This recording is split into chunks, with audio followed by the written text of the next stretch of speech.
आई है चिट्ठी आई है बड़े दिनों। मशहूर गजल गायक पंकज उदास पंचतत्व में हुए विलीन। 72 साल के उम्र में हो गया निधन। जी हां, आप देख रहे हैं बाज खबर। मैं हूं श्याम गोपाल। मशहूर गजल गायक पंकज उदास पंचतत्व में विलीन हो गए। मुंबई के वर्ली के हिंदू क्रीमेटोरियम में उनका अंतिम संस्कार हुआ। अंतिम यात्रा शुरू होने से पहले पद्मश्री से सम्मानित पंकज उदास को राजकीय सम्मान दिया गया। मंगलवार सुबह उनका पार्थिव शरीर मुंबई में उनके घर पर लाया गया। बीते सोमवार को उनका 72 साल की उम्र में निधन हो गया। उनके निधन की जानकारी उनकी बेटी नायाब उदास ने सोशल मीडिया पर दी है। जानकारी के मुताबिक सांस लेने में तकलीफ होने पर उन्हें 10 दिन पहले मुंबई के ब्रीच कैंडी हॉस्पिटल में एडमिट कराया गया था, जहां सोमवार सुबह 11 बजे उन्होंने अंतिम सांस ली। पंकज के परिवार में पत्नी फरीदा और 2 बेटियां नायाब और रेवा है। पंकज उदास का जन्म 17 मई 1951 को गुजरात के जेतपुर में हुआ था। उनका परिवार राजकोट के पास चरखारी कस्बे का रहने वाला था।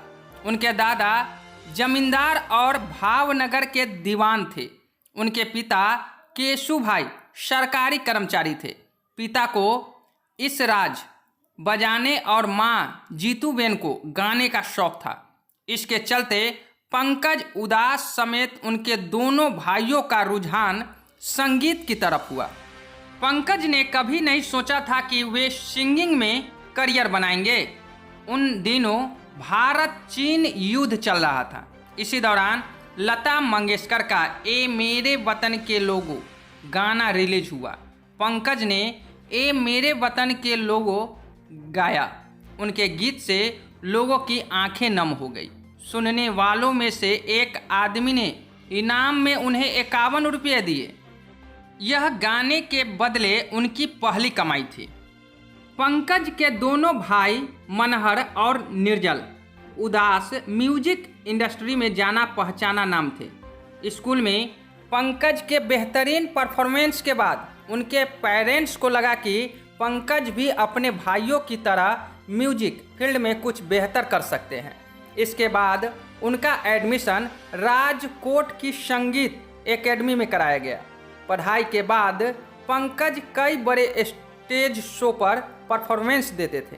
वे बॉलीवुड में जगह बनाना चाहते थे। उन्होंने 4 साल संघर्ष किया, लेकिन कोई बड़ा काम नहीं मिला। उन्होंने फिल्म कामना में अपने एक गाने को आवाज़ दी। वो फिल्म भी फ्लॉप हो गई। इसके बाद उन्होंने विदेश में बसने का फैसला कर लिया था। राजेंद्र कुमार और राज कपूर बहुत अच्छे दोस्त थे। एक दिन उन्होंने राज कपूर को डिनर पर बुलाया। डिनर के बाद उन्होंने पंकज उदास की गाई चिट्ठी आई है गजल राज कपूर को सुनाई तो वो रो पड़े। उन्होंने कहा कि इस गजल को पंकज से बेहतर कोई दूसरा नहीं गा सकता। मशहूर गायक पंकज उदास को पद्मश्री से सम्मानित भी किया गया था। उनके निधन से फिल्मी जगत में शोक की लहर दौड़ गई। आपको बता दें कि 72 साल के उम्र में मशहूर गायक पंकज उदास का निधन हो गया। पंचतत्व में विलीन हो